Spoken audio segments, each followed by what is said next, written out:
Mais c'est la liberté du voyage. Tu rigoles ou quoi? Est-ce que c'est sain tout ça? Non mais c'est fou ça quand même. T'es malade ma pauvre. L'amitié, c'est un socle. C'est une émotion. Je crois que c'est trop difficile en fait. Mais c'est pour ça que c'est important l'amitié. Vas-y, on se dit quoi? Bienvenue à tous dans On se dit quoi, un podcast où on explore différents thèmes, questionnements et situations de la vie au travers de l'amitié, avec légèreté et sérieux, doute et conviction, mais surtout avec beaucoup de plaisir. Bonjour à tous. Bonjour. Bienvenue dans ce nouvel épisode de On se dit quoi, un épisode où on va parler du thème de l'écoute de soi. On s'est un peu questionné là-dessus parce que dans une ère où tout va un peu vite, avec les réseaux, avec le fait d'être constamment sollicité et occupé, on s'est dit mais finalement comment on fait pour s'écouter soi? On en entend beaucoup parler dans la question du développement personnel, s'écouter, faire en fonction de ce dont on a envie, écouter ses envies, etc. Et on s'est dit mais finalement est-ce que c'est si simple? Comment est-ce que nous, on définit l'écoute de soi? Comment on fait pour s'écouter, se concentrer sur soi, dans cette société où tout va vite, entre guillemets, et où on est très très sollicité? On va commencer déjà par chacune donner un petit peu notre point de vue, notre définition de ce que c'est s'écouter soi, et faire un petit peu un retour sur comment chacune on se positionne, est-ce qu'on y arrive, en quoi c'est compliqué, etc. pour nous. Et ensuite on mettra en lien justement l'écoute de soi et les relations en général, en quoi s'écouter peut avoir un impact dans la relation à l'autre de manière générale. En espérant que ces thèmes vous inspirent, vous parlent et puissent faire écho aussi peut-être à votre vécu. Pour commencer déjà, comment toi Lucie tu pourrais définir entre guillemets l'écoute de soi? Qu'est-ce que ça veut dire s'écouter? Je trouve que l'écoute de soi, c'est d'abord un apprentissage. Je trouve que c'est pas quelque chose qui est inné. Enfin, en tout cas, de mon expérience. Déjà, il y a plusieurs écoutes de soi. J'ai découvert ça aussi. Le fait d'écouter son corps, tout simplement. Donc, plus un peu un aspect physique. Mais même ça, je trouve que c'est pas forcément inné. Il y a aussi l'écoute de soi, mais plus tournée sur les émotions et ce qu'on ressent.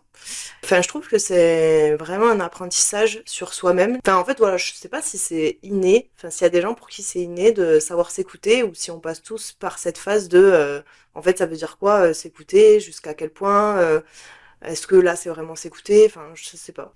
Et je pense aussi, enfin, j'aurais envie de rajouter à ce que tu viens de dire, parce que je trouve que effectivement la partie physique elle est hyper importante, tout comme la partie émotionnelle, mais je trouve qu'il y a aussi la question des besoins, de quoi est-ce que j'ai besoin, et je vais même aller plus loin, de quoi est-ce que j'ai envie.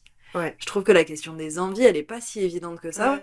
Quand on en parle, ça paraît simple, mais finalement, c'est difficile d'être raccord avec j'ai cette envie, donc je me lance. Mais est-ce que réellement, enfin, tu vois, vraiment se questionner sur est-ce que réellement j'ai cette envie, est-ce que cette envie elle est influencée par l'autre ou par ce que j'ai vu ou par peu importe, tu vois. Mais savoir qu'est-ce qui est inhérent à soi, qu'est-ce qui vient de soi, je trouve ça hyper compliqué et je te rejoins totalement sur l'apprentissage. Je fais juste un lien en me disant peut-être aussi que dans l'éducation, c'est quelque chose à inculquer, tu vois, ce truc de qu'est-ce que toi t'as vraiment envie, plutôt que de dire bah fais ça, ou tu vois ce que je veux dire. Je pense que, et même sociétalement, je vais aller plus loin que ça, comme on disait au début dans l'introduction, je pense qu'on est très très sollicité, que ce soit par les réseaux, les médias, enfin tu vois, tout va vite de nos jours, et donc je trouve que c'est aussi arriver à mettre pause et prendre du temps pour soi, pour pouvoir être à sa propre écoute, tu vois. Ouais, complètement. Mais c'est vrai que là, quand je t'écoutais parler, je me disais, c'est fou comme je pense réellement que même si dans ton éducation ou ta manière d'être, c'est inné chez toi de t'écouter, je trouve qu'il y a vraiment cette notion de soi et du coup, de vraiment d'apprendre à te connaître toi, pour pouvoir t'écouter toi, tu vois ce que je veux dire? Dans le sens où, comme tu disais tout à l'heure, connaître tes besoins, connaître tes envies, c'est hyper difficile. Et ça, c'est des questions de toi, quoi, tu vois. Donc, Oui, pour oui, apprendre oui. à s'écouter, il faut savoir qui tu es, finalement. Ah ouais, carrément. Je suis totalement d'accord. Donc je pense que le premier apprentissage, effectivement, c'est qui suis-je?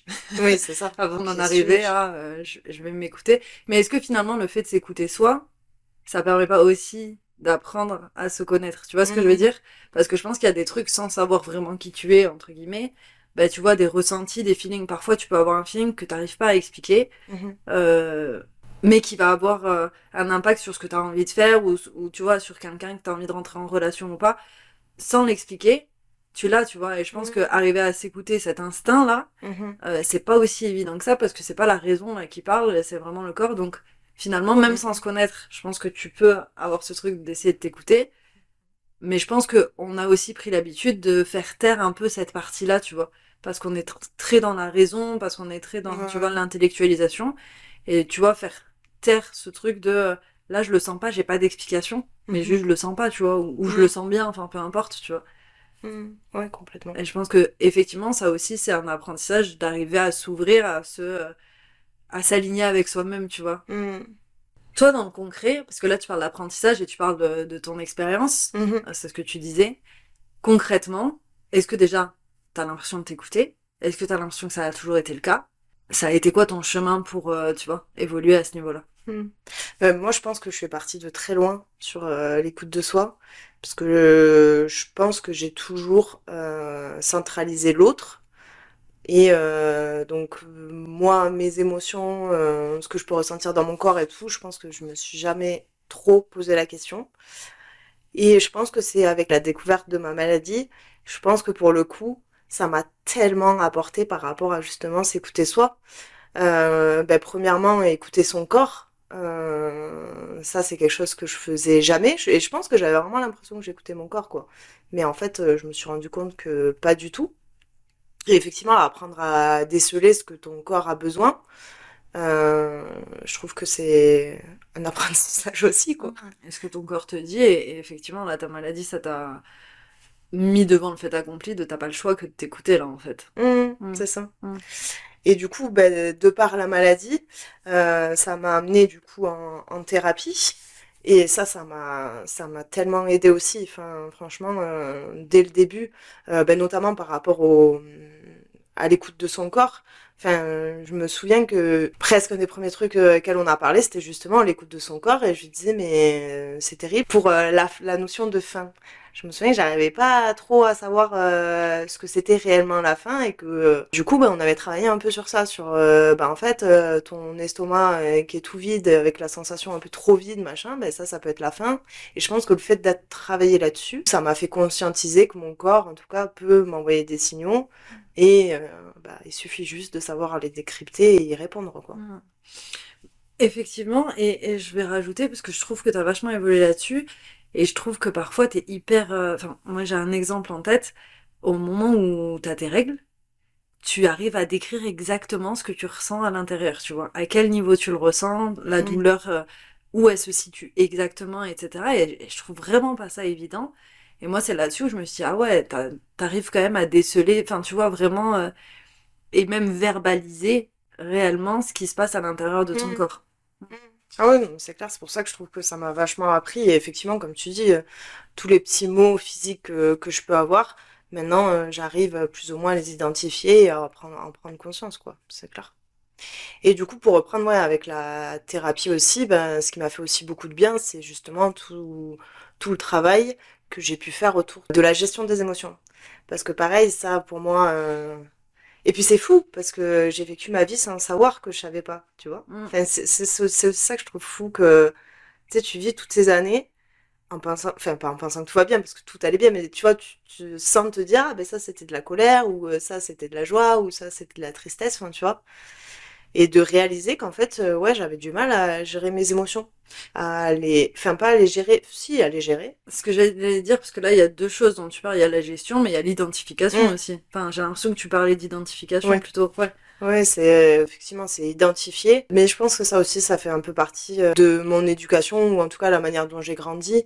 On s'est jamais trop posé de questions, savoir si ça va ou ça va pas et du coup ça m'a mis aussi dans cet élan de je vais dire optimisme, mais plutôt enfin de ce truc de tout va bien tout le temps, tu vois.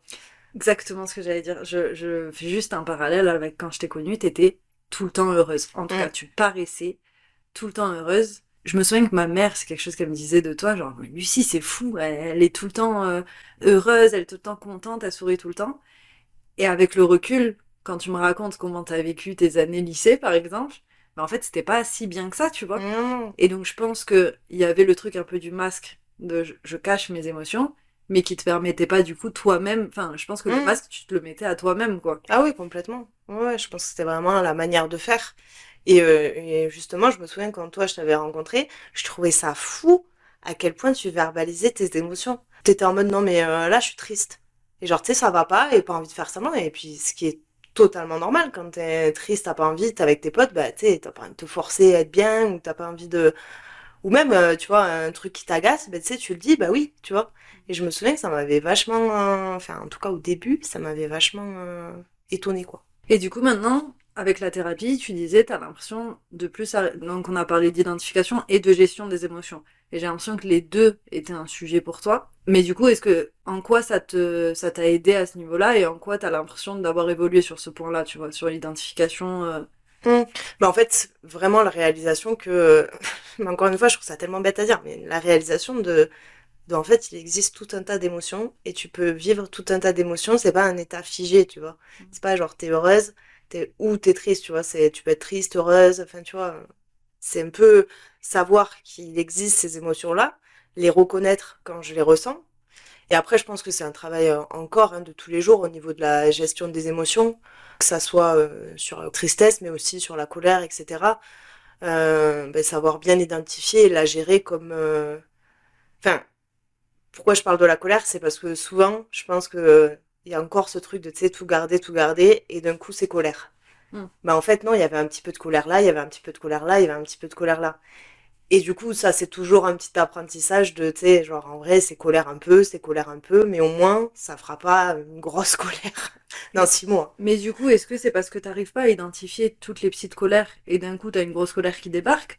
Ou est-ce que c'est parce que tu refuses cette colère? Non, je pense, j'arrive bien à l'identifier, mais c'est plus, j'arrive pas à la gérer. J'aime pas cette émotion. Hmm. Parce que je trouve que c'est une émotion un peu bad vibe. J'aime pas comment ça me fait sentir. Hmm. Et du coup, j'arrive pas à la gérer, quoi, tu vois. Ou alors, je la gère moins bien que mes autres émotions, quoi. Mais du coup, si on en revient à la question de l'écoute de soi, t'arrives quand même à l'écouter Hum, ou t'as l'impression que vu que t'arrives pas à la gérer, tu la mets de côté et tu veux pas l'entendre. un peu des deux, je Ah, pense. ok. Un peu des deux. Oui, donc finalement, si je comprends bien, avant, il y avait même pas d'identification des émotions, donc pour s'écouter, c'était hyper compliqué, parce que j'imagine que parfois tu devais être dépassé aussi par des trucs, parce que parfois on peut pas toujours Hum. mettre de côté ses émotions. J'imagine parfois il y a des trucs qui t'envahissent, non? Ben, c'est ce que j'allais dire. Je trouve que le fait d'avoir fait ce travail-là, maintenant, c'est des nuances. Que avant, c'était vraiment des gros pics, quoi. Tu vois, gros pics de bonheur, gros pics de tristesse, gros pics de colère. Tu vois, il y avait rien de nuancé, mélangé, équilibré. Que maintenant, j'ai quand même plus l'impression qu'on est effectivement plus, enfin, que on est là-dedans, Dans ta tête. dans ma tête. Mhm.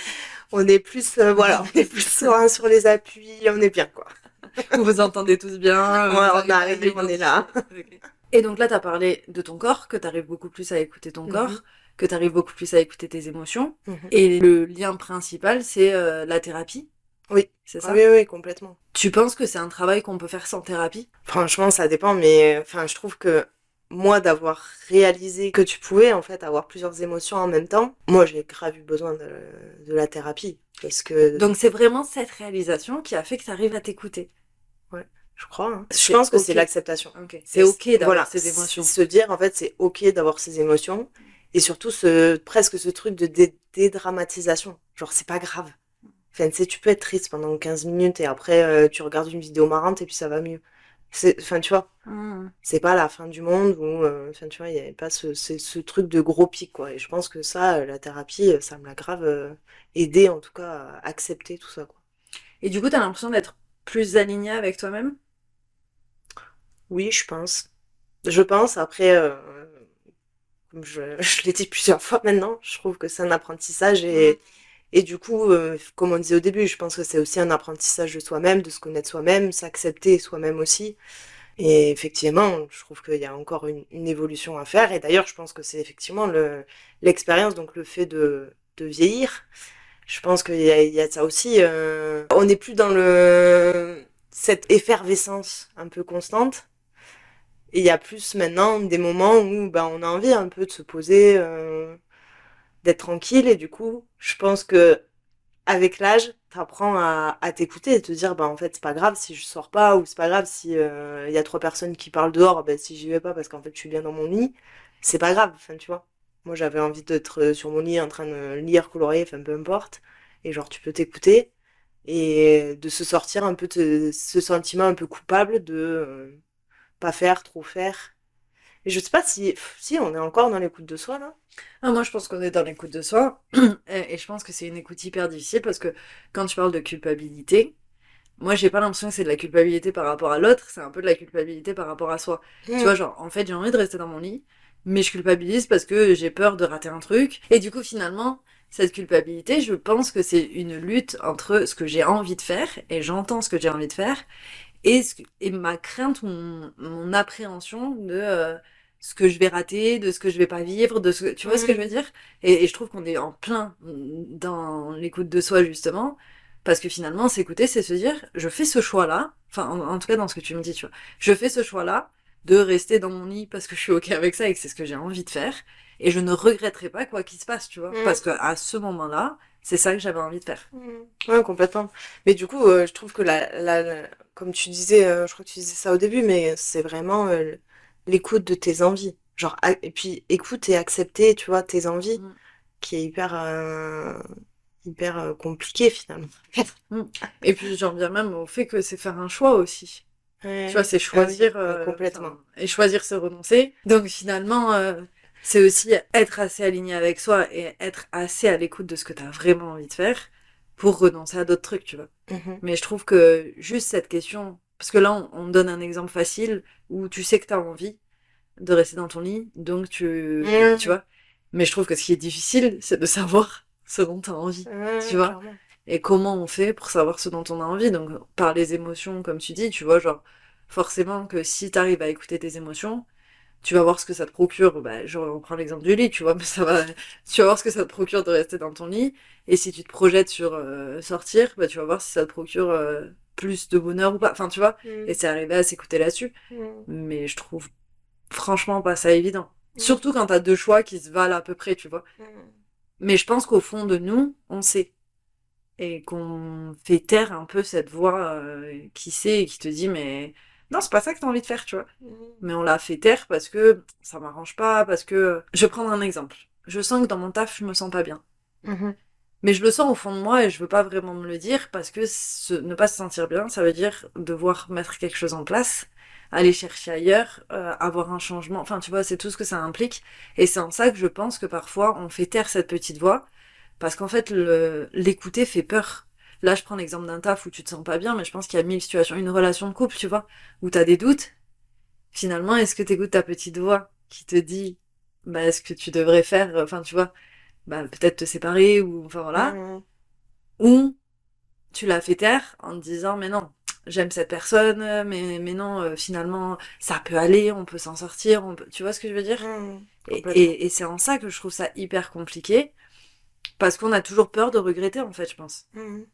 Et donc, ça nous permet pas d'être totalement aligné, d'être totalement à l'écoute de soi. Et je pense que c'est une vraie lutte de se dire, c'est cette petite voix que je vais écouter, et je fonce en fait, sans me poser Mm. de questions.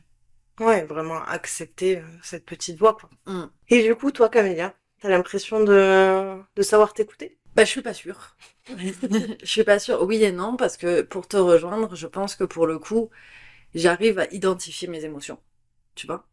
Pour autant, je sais pas si je les accepte tout le temps.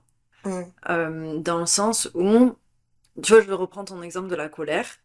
Je sais que je le verbalise vite. Pour autant, j'ai toujours beaucoup de culpabilité à être en colère. Mm. J'aime pas être en colère.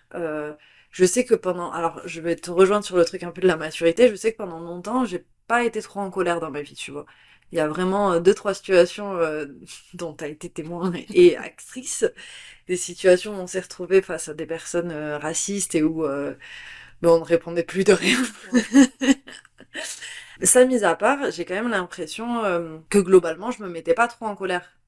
Et je pense aussi que verbaliser mes émotions me permette de réduire l'émotion, enfin Mm. d'abaisser l'émotion, C'est tu vrai. vois. Parce que justement, j'ai pas le temps de la nourrir. D'ailleurs, il me semble que les émotions, ça dure entre 60 et 90 secondes, tu vois, l'émotion en elle-même. Et que finalement, c'est avec tes pensées, etc., que tu vas la nourrir. Donc je pense que le fait de le verbaliser, ça me permet d'abaisser un peu la tension interne, tu vois. Mhm. Pour autant, ça m'arrive aussi de la nourrir. Et j'ai beaucoup de mal à accepter le fait de pouvoir être en colère, tu vois. Et souvent, quand j'ai été en colère, après coup, je culpabilise. Et je pense que ça, toujours un travail à faire, de se dire c'est ok parfois d'être en colère, tu vois. Je pense aussi, je reviens à la société tout le temps, tu vois, mais je pense aussi que sociétalement, c'est pas très bien vu d'être en colère, parce qu'il y a aussi tout ce truc de t'es relou, tu gueules tout le temps, Rabat-joie. voilà, il y a tous ces trucs-là qui font que bah, ça te fait taire aussi ce petit truc à Ouais. l'intérieur de toi qui te dit bah non, là, je suis pas ok avec ça, tu vois. Ouais. Mais du coup, je pense que c'est un vrai travail et aussi de jauger quand cette colère est légitime ou pas, tu vois. Oui, c'est toi dans ton coin qui t'es, entre guillemets, monté la tête. Mais tu vois, est-ce qu'elle est pas légitime dans tous les cas, même si c'est toi dans ton coin? Enfin, tu vois? Hmm. Oui, alors je pense que peut-être s'écouter, c'est se dire ok, je suis en colère, mais peut-être pas bloquer là-dessus. Ça me fait associer à la question de la remise en question. Et je voulais en parler justement, parce que je pense que s'écouter soi, ça veut pas dire ne pas se remettre en question. Mhm. Et justement, tu vois, par rapport à cette colère, ok, tu la ressens, et peut-être l'accepter, tu vois. Ok, Mhm. t'es là, je te prends, je t'accepte. Pour autant, après venir la re-questionner et questionner le pourquoi je suis dans cet état Mhm. réellement. Est-ce que c'est vraiment parce que cette personne, j'en sais rien, un exemple tout con, m'a regardé de travers que ça m'a vénère, ou est-ce que finalement le fait qu'elle me regarde de travers, ça m'a rappelé un Ouais, bien traumatisme, sûr. tu vois ce que je veux Mhm. dire? Bien sûr. Et je trouve que la remise en question, c'est aussi un moyen de s'écouter. Ouais, c'est vrai. Ouais, c'est vrai de fou. Ce qui peut être aussi dangereux, je pense, quand tu le pousses à l'extrême. Ouais, c'est ce que j'allais dire sur la remise en question, effectivement. Quand tu commences à tout remettre en question et que même ce que tu as remis en question, tu le remets en question et qu'il n'y a plus de fin à cette remise en question, Mm. ça peut être dangereux, ça c'est clair. Je me sens pas du tout visée quand tu dis Mais ça. non, tu sens pas visite. Oh, pas un poil, hein. Oh non, pas du tout. Non, mais c'est vrai que je peux avoir cette tendance-là, mais du coup, je pense que ça devient mauvais pour l'écoute de soi. Et c'est en ça que je trouve que l'équilibre est important. La remise en Mm. question pour s'écouter est importante, je pense, mais la remise en question poussée à l'extrême, ça te fait un peu mettre tes ressentis de côté, tu vois, et te dire ouais, mais j'ai ressenti ça, mais c'est pas légitime. Mais c'est en ça que ça fait le lien avec s'écouter, c'est est-ce que tu te remets en question exclusivement par rapport à l'autre, ou est-ce que toi aussi t'es d'accord avec les remises en question que tu mets en place, et est-ce que toi aussi t'es aligné avec ça, et est-ce que toi aussi tu veux devenir cette personne-là, ou tu le deviens parce qu'on t'a fait certains retours, tu Ouais, vois. bien sûr. Mais donc, pour revenir à ta question, j'ai quand même l'impression d'arriver à m'écouter sur certains points, et notamment sur les émotions, enfin arriver à les identifier. Les accepter, c'est quand même plus compliqué parfois. Et je trouve que ça reste compliqué de m'écouter en termes d'envie. Ça, c'est Mm. quelque chose qui est hyper compliqué pour moi de savoir de quoi j'ai envie Mm. réellement, tu Mm. vois. Bien que j'ai quand même l'impression d'évoluer aussi à ce niveau-là. Oui, ce que j'allais dire, je trouve qu'il y a quand même une évolution quand Mm. même. Et tu vois, la maturité, enfin, je reprends le cap de la trentaine, ça, j'ai vraiment une impression pour moi que ça a été un tournant dans Mm. l'écoute de soi et de, ok, comment je me projette réellement. Et j'ai l'impression d'avoir trouvé un peu des réponses, notamment par rapport au voyage où je me dis, ok, peut-être que j'ai plus envie de faire des voyages aussi longs. Enfin, le voyage où on est actuellement, c'est ce que j'avais envie. Mhm. Et du coup, j'ai pas remis ça en question. Pour autant, je sens que j'ai aussi envie de me poser. Et Mhm. c'est ok, tu vois. Et même Mm. si ça m'a fait violence parce que c'est pas du tout dans mon schéma habituel, ben, je crois que c'est ok quand même pour moi. Et Mm. tu vois, de remodéliser un peu tout ça. Donc je trouve effectivement que, comme tu dis, l'expérience, la maturité et se poser un petit peu, la maturité, on va pas s'enflammer non plus, hein, mais en tout cas grandir, Ouais. ça permet aussi peut-être d'être plus aligné avec soi et j'ai l'impression que ça se fait aussi de manière un petit peu naturelle, mais peut-être quand t'as envie de travailler sur toi. Ouais. Je pense Mm. que si tu vis, comme tu disais, avant tu vivais sans trop te poser de questions, je pense que ça aide pas forcément justement à s'écouter soi. Ouais, se connaître Euh, soi. Et le risque, c'est peut-être plus tard ou pas d'ailleurs, mais que ça te retombe dessus, genre qui je suis, qu'est-ce que j'ai envie, enfin tu vois. Ouais, bien sûr. Et du coup, là, on a beaucoup parlé effectivement de l'écoute des émotions, l'écoute des envies et tout. Et du coup, toi, dans ce que je disais au début sur l'écoute de son corps, Moi, je crois que ça reste compliqué d'écouter mon corps. mm, Et ce que je te disais, tu vois, parfois tu m'impressionnes. Je me dis, mais la meuf, elle sait que c'est ça qui lui fait mal à l'intérieur de mm, son corps. Elle sait que Moi, je sais, en plus, je ressens beaucoup de douleurs physiques. J'allais te dire, c'est marrant parce qu'en plus, c'est hyper paradoxal. Mais en fait, je pense que vu que j'ai été tellement habituée à avoir mal au dos, enfin, moi, ma douleur principale, c'est le dos, Mhm. tout le temps mal au dos. Vu que j'ai été hyper habituée à ça, bah, c'est un peu genre, normal, tu vois. Genre, on Mhm. va pas se questionner plus que ça, sauf quand vraiment ça me prend ou, tu vois, j'ai besoin de m'allonger et tout, mais, tu vois, je vais pas me questionner plus que ça. Et c'est vrai que, non, moi, j'ai beaucoup de difficultés à écouter mon corps, tu Mhm. vois. Ah ouais, clairement. Mm, Je m'en rends compte aussi là maintenant quand on en discute. mm, Même, enfin, j'ai le souvenir de t'as une bricole, et tu sais, genre, ah ouais, on n'en sait rien. Bah, c'est une bricole, tu vois. mm, Faut juste, regarde ta bricole. On sait jamais, mais regarde là, tu vois. mm. Oui, t'es en train de montrer ton œil quand tu parles, tu penses à mes orgelets, par exemple. Oui, par exemple, tes Ouais. orgelets, je sais plus, il y avait un autre truc aussi, mais voilà, qui était pas, c'était rien de grave ou machin, mais tu sais, c'est, Non, c'est vrai, je ça laisse. passe trop vite, quoi. Mm, mm. Oui, oui, complètement. Et j'ai fait pas trop attention Oui, c'est parfois. ça. Et je pense que ça, ça peut être entre guillemets un peu dangereux dans le sens où je pense que le corps et l'esprit sont très liés. Mhm. Et du coup, ne pas prendre soin de son corps, ne pas l'écouter, c'est aussi ne pas prendre soin de soi. Et donc, je pense que c'est aussi d'autant plus compliqué après d'écouter tes envies, tes besoins. Enfin, tu vois, Mhm. même en termes de besoins, si t'écoutes pas ton corps, tu sais pas ce dont t'as besoin. Et Mhm. c'est une bonne image aussi, même en termes de psychique, tu vois. Mhm. Donc effectivement, je pense qu'il y aurait du chemin à faire sur Ouais. prendre C'est... soin de soi. Et ce qui me fait justement enchaîner avec notre deuxième partie, je pense que une potentielle raison chez moi, c'est par rapport à l'autre. Et je pense que peut-être, non, je prends pas des pincettes, je pense que peut-être la considération de l'autre prend parfois le pas sur ma propre considération. Mhm. Et du coup, je peux mettre de côté un peu mes ressentis, etc. Et effectivement, je pense que c'est un équilibre peut-être à trouver entre l'autre et soi. Mhm. Arriver à s'écouter quand même, tout en considérant l'autre, etc. Et c'est un peu ce qu'on va voir dans la deuxième partie de comment on jongle un peu avec l'écoute de soi, la relation à l'autre, et prendre un peu tout le monde en considération.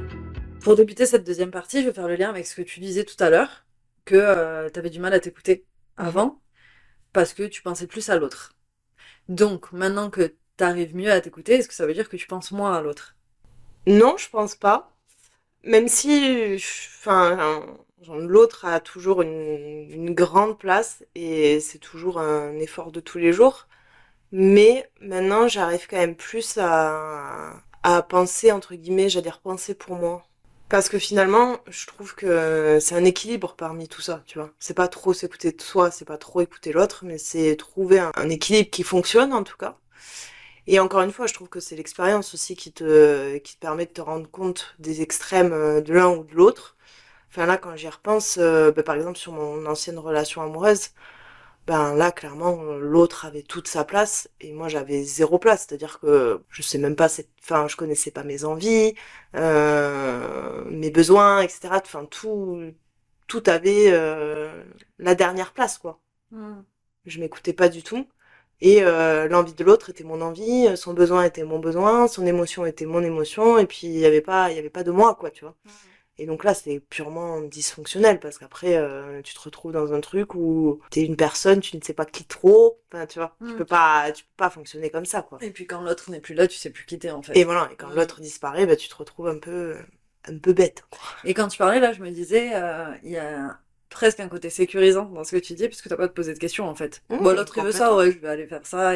Mais effectivement, du coup, s'écouter, c'est hyper vertigineux. Mhm. C'est se retrouver face à soi, c'est se retrouver face à tous ces questionnements-là.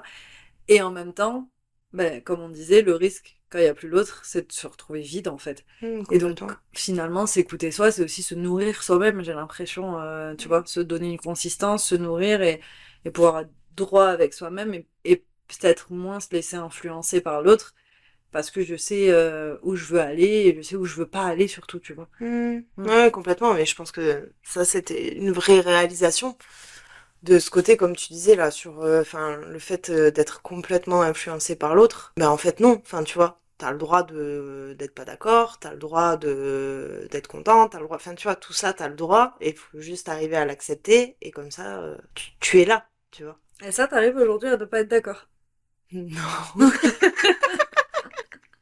Oui, mais ça c'est un autre problème, Camilla. Ça s'appelle la peur de la confrontation. C'est un autre sujet, donc on va pas en parler, ok? Autant pour moi. Non, mais tu vois, c'est aussi en lien avec s'écouter soi.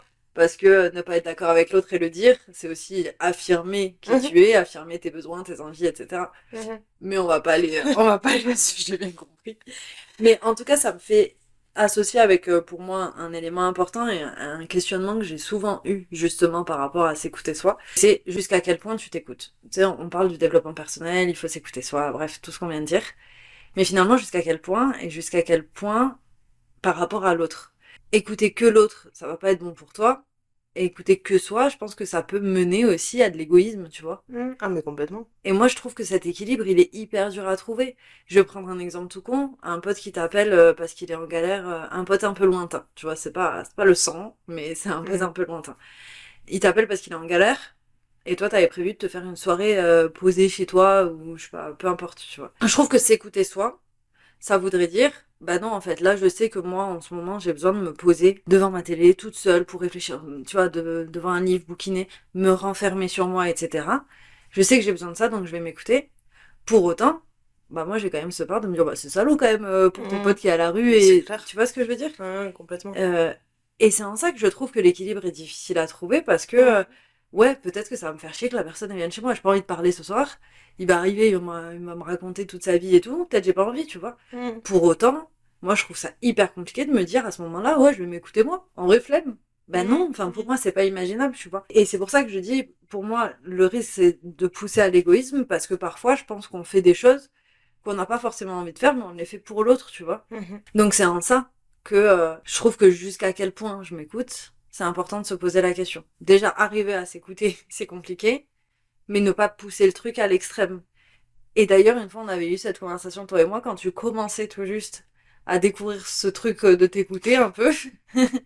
Et on avait eu cette conversation où je te disais, en vrai, pour moi, là, le risque, parce que je sais plus, j'ai plus l'exemple, tu vois, mais je te disais, en vrai, pour moi, le risque, là, c'est que tu te renfermes sur un truc de, bah là, j'ai pas envie, je m'en bats les steaks, je le fais pas, tu vois. Mhm. Et pour moi, on est en société, on est des êtres sociaux, on vit avec l'autre, donc on ne peut pas que s'écouter soi. Mhm. Oui, et puis vraiment, si chacun de nous, d'entre nous, sur cette terre, écoutait ses envies, ben, ce serait juste invivable. Exclusivement tes envies, ben de ouf. Exclusivement tes envies, c'est complètement Mm. invivable. Mais c'est pour ça, est-ce que vraiment, enfin, presque là, quand tu parlais, je me re-questionnais sur l'écoute de soi, tu vois? Parce que, non, Ah mais ouais, c'est carrément. En fait, c'est nul, viens, on s'écoute pas. bien, on s'écoute pas. Non, mais tu vois, est-ce que l'écoute de soi, c'est pas un truc qui n'a lieu qu'entre toi et toi, qui n'implique pas l'autre, tu vois? Ouais, je sais pas si je suis d'accord avec toi, parce que de fait, encore une fois, on est des êtres sociaux, donc tout implique l'autre, toutes tes envies, tout, j'exagère. Bien évidemment, si t'es en mode est-ce que j'ai envie d'une glace ou d'un bout de chocolat, ça te regarde en vrai, on s'en fout de ce que tu mets dans ton vide, tu vois. Mm. Mais pour moi, la plupart du temps, l'autre est impliqué d'une certaine manière, tu vois. Donc en fait, s'écouter soi, écouter tes besoins, écouter tes envies, etc., c'est aussi réfléchir à l'autre pour moi. Mm. Ouais, mais tu vois, moi, ce que je disais, c'est que ça fait partie de ton écoute de soi aussi, tu vois. Enfin, encore une fois, je trouverais ça, enfin, tout le monde. Si on était dans un monde où tout le monde s'écoutait, réellement, ce serait invivable.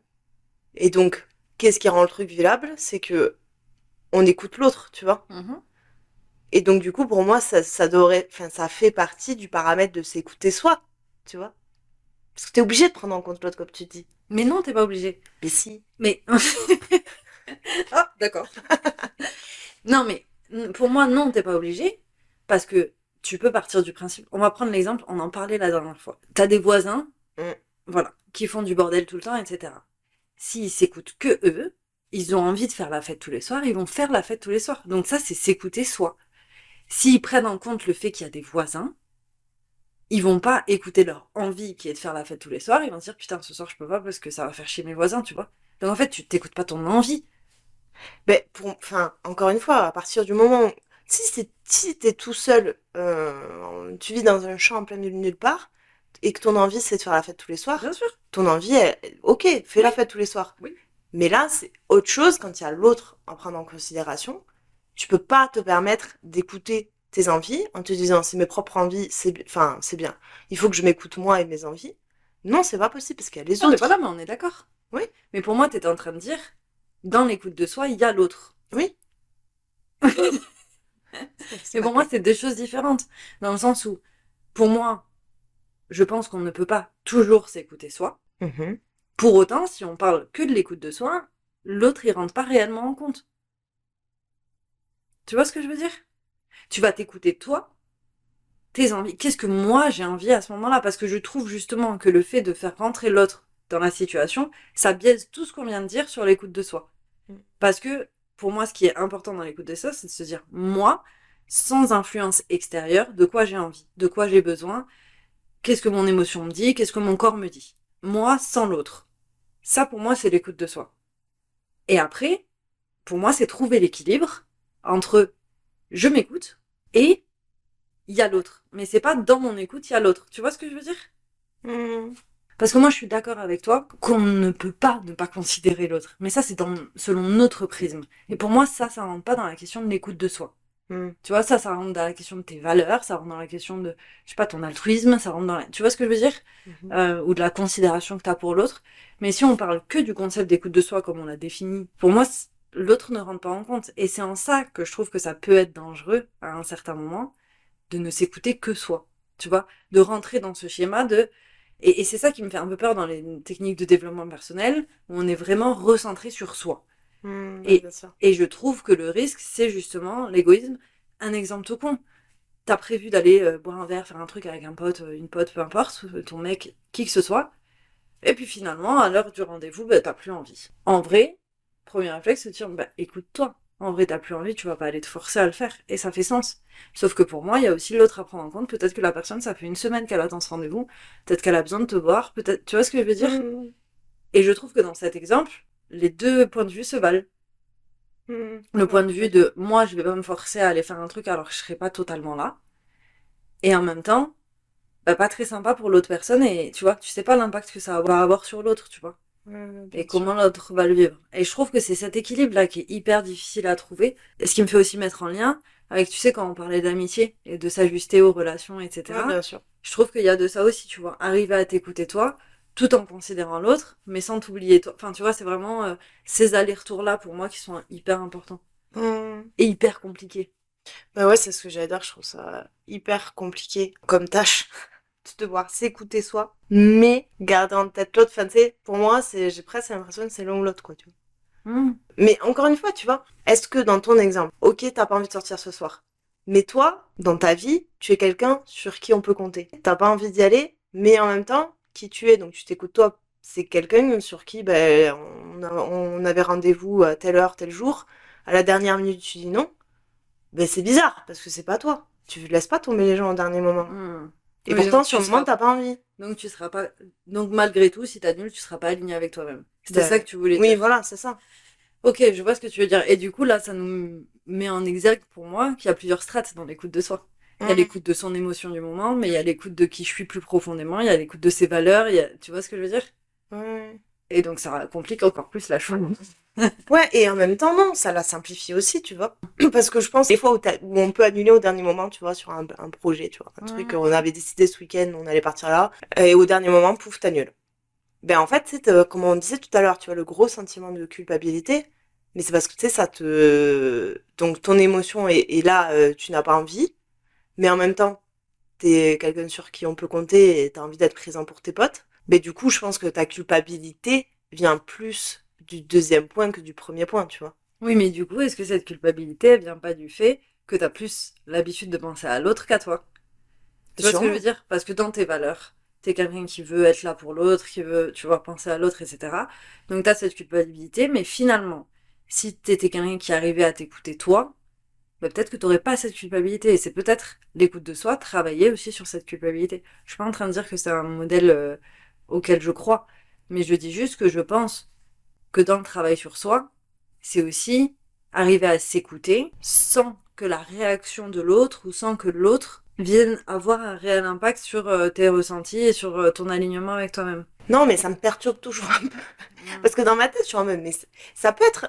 Enfin, tu vois, ça peut être un modèle, un schéma qui marche, tu vois, d'être en mode, ok, je m'écoute, mais je me fixe des limites aussi dans cette écoute de soi, tu Ah vois. mais ça totalement, je suis pas en train de dire que c'est pas faisable, hein. Moi, je suis totalement d'accord avec le fait que je pense qu'on peut faire les deux.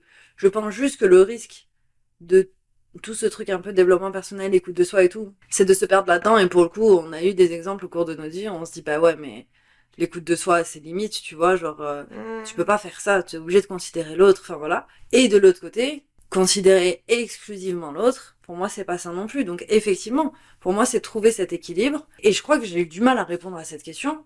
Parce que j'étais en mode, en vrai, si ça me coûte d'aider l'autre, je devrais soit pas l'aider, soit ça devrait pas me coûter, culpabilité. Mais je me dis, en fait, mais parfois c'est ok, tu vois, flemme, pas envie, mais tu le fais. Et à la fin, avec quoi tu vas avoir le plus de regrets? L'avoir fait ou ne pas l'avoir fait? Je pense qu'il y a aussi cette question-là, tu Ouais, vois. complètement. Qu'est-ce qui va rester de toi? L'avoir fait, pas l'avoir fait. Et tu vois, la dernière fois, je donne un dernier exemple là-dessus. Donc là, on travaille à un endroit, au Canada. On finit notre journée de travail avec Lucie. On est épuisé à la fin de la journée. J'ai mal au dos de fou. On n'a qu'une envie, c'est de te foutre au lit, quoi. Et on finit la journée, on croise un gars qu'on avait vu une fois en soirée, une fois ou deux en soirée, qu'on connaît absolument pas, ou très peu, quoi.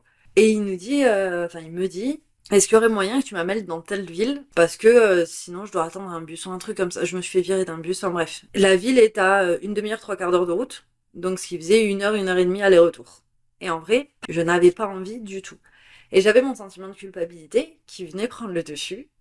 Et donc je suis sortie en lui disant attends, je vais demander à Lucie. Lucie m'a dit mais non meuf, on va pas faire ça en fait, tu sais, pas du tout. Et je trouve que ça c'est un... Et au final du coup on n'y est pas allé, moi je me suis sentie hyper mal. Mais maintenant dans l'après-coup je me dis mais tant mieux en fait que je me sois écoutée à ce moment-là. Parce qu'en soi, là c'est une situation, pour le coup, où l'autre rentre en compte, où mon premier réflexe ça aurait été de l'emmener, et ça me fait chier de l'emmener, mais je l'emmène. Et en fait au final j'ai compris qu'il avait un bus après, qu'il pouvait prendre, enfin, tu vois, donc c'est aussi Ouais, moi c'est qui me ça. suis monté une espèce de responsabilité nulle, mais parce qu'il m'a demandé, donc je me dis si tu me demandes c'est que t'es en galère, tu vois. Mais finalement avec le recul je me dis ok là c'est une des rares fois où je me suis écoutée sur le truc de ça me faisait vraiment chier, tu vois. Et il n'y a pas de regret pour le coup. Non, non. Et du coup, effectivement, je trouve que trouver cet équilibre est pas si évident que ça. Et que, tu vois, comme l'exemple que je viens de donner, c'est des petits cas pratiques qui, pour moi, coûtent pas grand-chose et te permettent aussi d'arriver à t'écouter à certains moments, etc. Et pour le coup, tu vois, sur cet équilibre-là, je trouve que notre relation, c'est un plus ou moins un bon exemple, dans le sens où je pense qu'on arrive plutôt bien à nous écouter nous-mêmes dans notre relation. Je pense que c'est pas trop un souci. Mais pour autant, je pense que on a toutes les deux cette manière de fonctionner. Donc quand tu sais, chacune impose son truc, genre non moi je veux faire ça, non moi je veux faire ça, et très souvent on finit par dire bon vas-y on fait comme tu veux toi, non vas-y on fait comme, et du coup on se retrouve à nouveau à pas savoir quoi faire parce que chacune veut faire comme l'autre veut. Et je trouve que ça nous permet aussi d'avoir un bon équilibre dans notre amitié parce que on sait à quel moment c'est vraiment important pour l'autre et à quel moment on peut ne pas s'écouter pour faire plaisir à l'autre, tu vois. Il y a des moments où on va bouder, en vrai, et, et c'est aussi cette liberté-là qu'on a. Je trouve que c'est ça aussi qui est sain, c'est de pouvoir s'écouter et de pouvoir accepter aussi de ressentir des émotions négatives, ce qui est pas évident dans notre quotidien et avec les autres, on va dire, au sens large, mais où c'est assez simple dans notre amitié. Non, mais oui, c'est simple. Et pour le coup, je trouve que c'est notre amitié, elle est vraiment constructrice de notre écoute de soi, tu vois. Je pense qu'on peut être totalement nous-mêmes, l'une avec l'autre. Complètement. En ce moment, on travaille ensemble. On ne peut plus se blairer au travail. On peut plus se regarder, ça les énerve. Tu vois dans le regard de l'autre que t'es tendu, tu vois. On ne peut plus se blairer. Après, on sort du travail, tout va bien. Mais vraiment, je pense que c'est le boulot en lui-même qui est assez physique, assez difficile. Donc déjà, t'es tendu. Et l'autre, il suffit qu'elle te dise un truc, tu t'as envie de la bouffer, quoi, tu vois. Et du coup, il y a un peu ce truc de, c'est ok de m'autoriser à être, même si l'autre ça l'agace, c'est ok de m'autoriser à avoir ces émotions-là, parce qu'en plus de ça, après coup, on en parle et on en rigole, tu vois. Et du coup, je trouve que ça aide aussi à se dire, c'est pas parce que je ressens ces émotions, c'est pas parce que j'exprime ces émotions que l'autre ne va plus être là. Parce que je me dis finalement, la crainte de ne pas exprimer ou écouter ou tout ça, ces émotions, c'est peut-être aussi en lien avec l'autre, tu vois, comment on va me voir, comment est-ce que l'autre va rester, j'en sais rien, des craintes inconscientes comme ça. Et je trouve que dans notre amitié, il y a une espèce d'amour un peu inconditionnel. Et du coup, même si je t'agace, même si tu veux plus me blairer, et réciproquement, hein, je te rassure, il y a ce truc d'une fois qu'on sort du taf, ça existe plus, on peut en parler, on peut en rigoler, Et voilà, et maintenant, du coup, même au taf, ça devient un peu un running gag, toujours un peu avec une colère sous-jacente. Mais du coup, ça permet aussi d'accepter de s'écouter et d'accepter d'exprimer ses émotions comme tu le veux. Je pense que la manière dont on les exprime l'une envers l'autre, on peut pas se permettre de faire ça avec tout le monde. Non. Mais je trouve que c'est aussi un apprentissage là-dessus de se dire c'est ok en fait. Oui, et puis de pouvoir libérer les émotions comme elles viennent. Et comme tu dis, après on en reparle. Et enfin, tu sais, d'avoir cette sécurité-là aussi, tu vois. Parce que des fois, ben, tu sais, sur le moment, t'es hyper énervé, tu vas dire des dingueries et puis être hyper désagréable. Et puis après, avec le recul, tu te dis, fou, je suis allée un peu loin, ou tu sais, genre, du coup, on a presque cette liberté d'expérimentation. Bon, là, on parle beaucoup de colère parce que le contexte fait que c'est souvent ça en ce moment. Mais je trouve que notre amitié, elle permet aussi, tu l'as dit, mais de d'avoir une continuité dans l'apprentissage de soi, dans nos discussions, dans, tu vois, quand on se raconte ce qui a pu se passer, comment on s'est senti, etc. Ben, tu sais, on va se questionner, on va refaire la situation, et du coup, ben, je trouve que ça vient aussi nourrir un peu ben, l'apprentissage de soi, et du coup, par écho, l'écoute de L'écoute de soi, soi. Ouais, tu ouais. vois. Et effectivement, le fait qu'on se connaisse aussi bien et depuis longtemps, je pense qu'on Mm. peut aussi se renvoyer des choses qu'on ne voit pas nous-mêmes Oui, c'est ça. et qui Ouais. permettent aussi, in fine, de s'écouter soi. Mm. Et je trouve qu'on va aussi se pousser, et je trouve que ça c'est important aussi dans les relations, se pousser à s'écouter, tu vois. Ouais, Te dire, mais en complètement. fait, meuf, est-ce que t'as vraiment envie de faire ça? Est-ce que Mm. là, comment tu le ressens? Et qu'est-ce que ton instinct te dit? Enfin, tu vois, même se poser ces questions-là que tu vas pas forcément avoir le réflexe de te poser toi-même parce que t'as plus d'affect sur telle ou telle Mm. situation, Complètement. parce que tu intellectualises, Mm, parce que, mm, tu mm. vois. Et je trouve que l'autre permet aussi de prendre ce recul, l'autre dans notre relation, mais l'autre de manière générale, tu vois. Ouais, permet de relativiser, de... Ouais. Et aussi, je trouve que ça permet aussi de faire le lien avec ce qu'on disait juste avant, sur le truc de prendre en considération l'autre. Et notre relation, c'est l'exemple parfait, je trouve, parce que souvent, comme je disais, on va finir par dire vas-y, on fait comme tu veux toi, donc on s'écoute pas vraiment, mais Mm. on a quand même pu exprimer ce qu'on voulait. Dans notre relation, il y a aussi ce dévouement à l'autre Oui. qui fait que ça peut nous arriver de pas vraiment nous écouter, et encore, c'est même pas ça, je pense qu'on s'écoute, et une fois qu'on s'est écouté, on voit à qui ça coûte le plus. Tu vois ce que je veux dire? Ouais, ça... Et du coup, je trouve que c'est en ça que c'est un bel apprentissage et que ça permet aussi l'équilibre dont on parlait avant. Ok, je m'écoute, moi j'ai envie de ça et je te le dis. Mm. Pour autant, toi t'as envie de ça et c'est peut-être plus important pour toi, donc je vais Mm. passer outre et je vais pas le faire. Tu vois ce que je veux dire? Mm. Donc effectivement, je trouve qu'en soi, notre relation pour le coup, c'est un bel exercice pour trouver cet équilibre, écoute de soi, dévouement à l'autre et tu vois jusqu'à quel point et jusqu'à quel point ça me coûte, etc. quoi. Ouais, je suis complètement d'accord qu'effectivement, là, dans ces amitiés-là, tu peux effectivement retrouver déjà du soutien, comme tu disais, tu vois, de se Mm. dire, en fait, c'est normal de s'écouter soi. Mm. Tu peux trouver aussi, j'allais dire des réponses, pas forcément des réponses, mais des échanges, en tout cas, qui viennent nourrir aussi la manière dont tu vas t'écouter. Mm. Et tout en ayant aussi cette dimension dont on parlait, l'autre, Mm. finalement, qui reste présent, tu vois. Mm. Donc ça aussi, ça permet d'équilibrer, parce que bah, t'es avec quelqu'un d'autre, donc d'équilibrer, je suis juste entre moi et je m'écoute moi et machin, et l'autre qui est à côté, quoi. Et arriver à faire les Et deux. arriver à faire les deux. Mais on se rend bien compte que c'est pas si évident de s'écouter soi. Et je pense qu'il y a encore du chemin à faire. On ne sait pas si c'est votre cas, on ne sait pas si vous arrivez à vous écouter. Peut-être que ce podcast vous permettra aussi de vous questionner sur est-ce que j'arrive à entendre que ce soit mes émotions, mon corps, mes envies, mes besoins et mes valeurs et tout ce dont on a parlé. Mais en tout cas, on espère que ça a pu peut-être vous pousser à ces réflexions-là, vous parler et vous faire écho. Et que cet épisode vous a plu. N'hésitez pas à nous faire des retours, que ce soit en commentaire ou en privé. C'est toujours intéressant. S'il y a des thèmes qui vous intéressent aussi, n'hésitez pas à les partager avec nous. Et c'est vraiment ça qui nous porte, c'est d'avoir des retours qu'on trouve toujours hyper intéressants. Parce qu'on a plein de choses à dire tous les deux, mais on aime bien aussi entendre ce que les autres ont à dire. En espérant vous retrouver très vite pour un prochain podcast et on vous dit à très bientôt.